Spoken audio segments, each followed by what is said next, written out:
your fingers hold a lot of power in the game of badminton.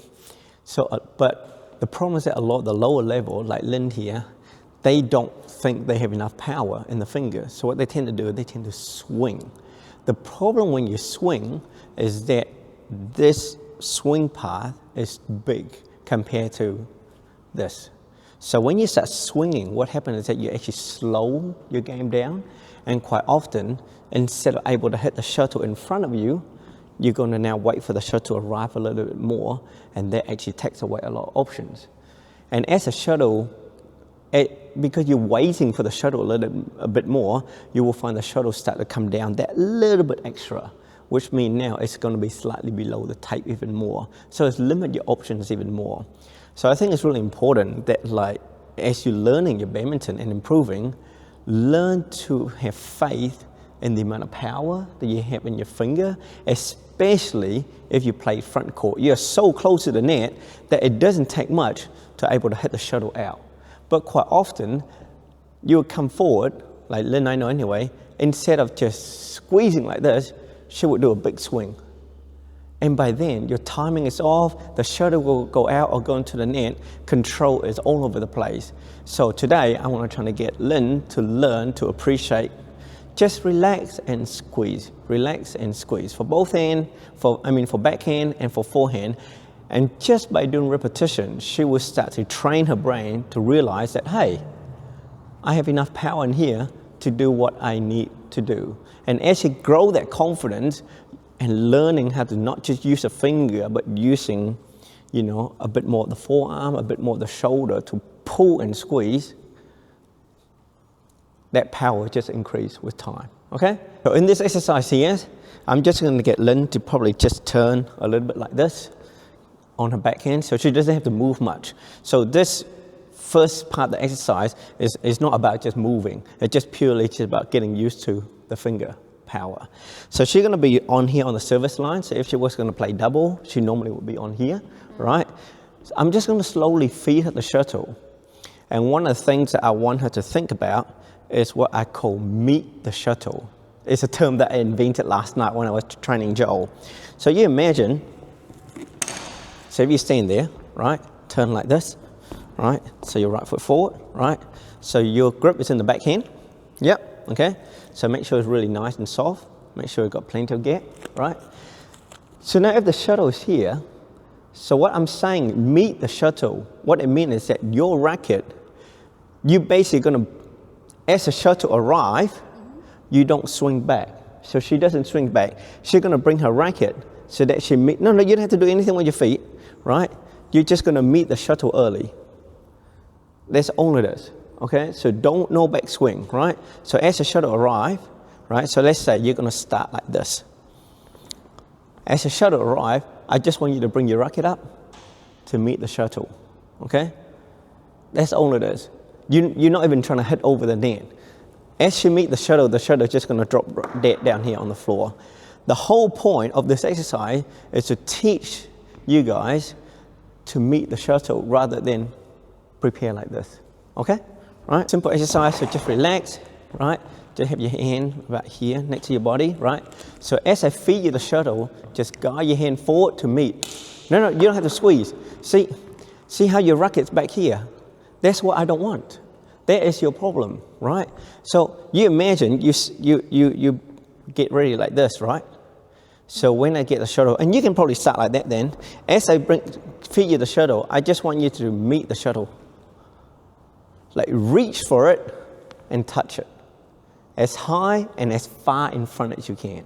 Don't swing back, okay? I'm not even asking you to hit over the shuttle.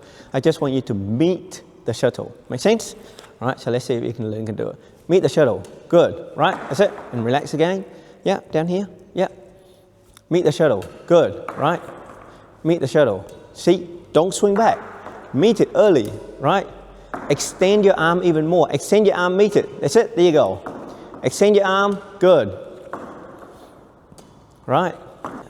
So Lynn doing really well, right? So just meet the shuttle, okay? Racket in front, racket up, racket. You racket like this, right? Meet the shuttle. Good. So see how like she's not bringing the racket back, okay? So now the next part for Lynn to do is for her to come in front and squeeze. Okay? So in front and squeeze. So obviously, if she meets the shuttle like this, her racket face is going to be that way. So if she squeezes, it's going to go over there.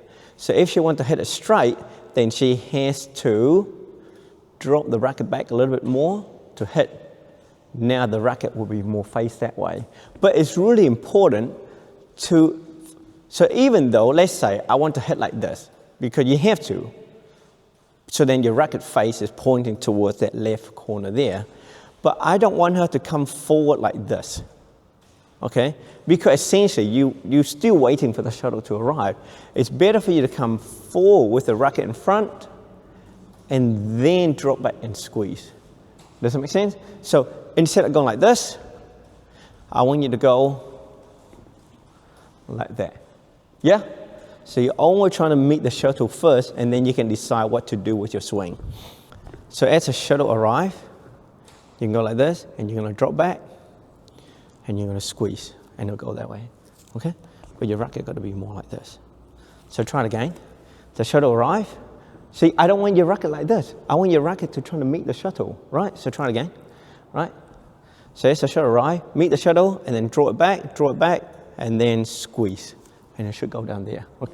Go to your backhand, that's it. Racket in front, draw it back, and then squeeze. Okay, good. Squeeze it. Squeeze, yep. That's it. Good. Right, so hopefully you're going to see that with just a little squeeze, her shot will go all the way back here to the first white line already. Squeeze it flat, yeah. That's it. Beautiful. Meet it first. Remember, keep your racket in front first. Keep your racket in front. That's it.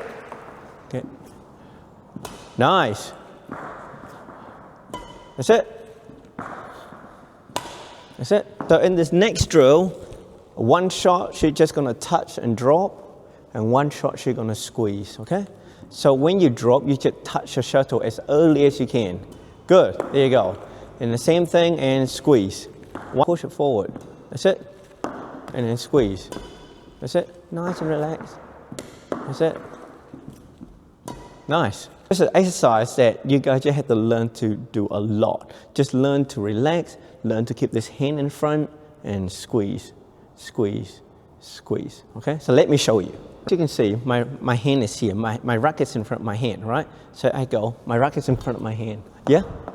My racket in front of my hand. And if I squeeze, see how my racket is still in front of my hand? I'm not doing that, right? I'm not going like this, right? Keep the racket in front. And you find that you're going to have quite a lot of option. Spin, right? And squeeze, okay? The phrase I want you to think about is keep your racket in front of your hand as long as you can, and then think about that phrase, meet the shuttle. Can you throw it again? Right? So I want to meet the shuttle. Meeting the shuttle early, yes? And then from there, squeeze. Meeting the shuttle, see that? That's all I'm doing. Yes? Hope you find that helpful. Okay, bye-bye.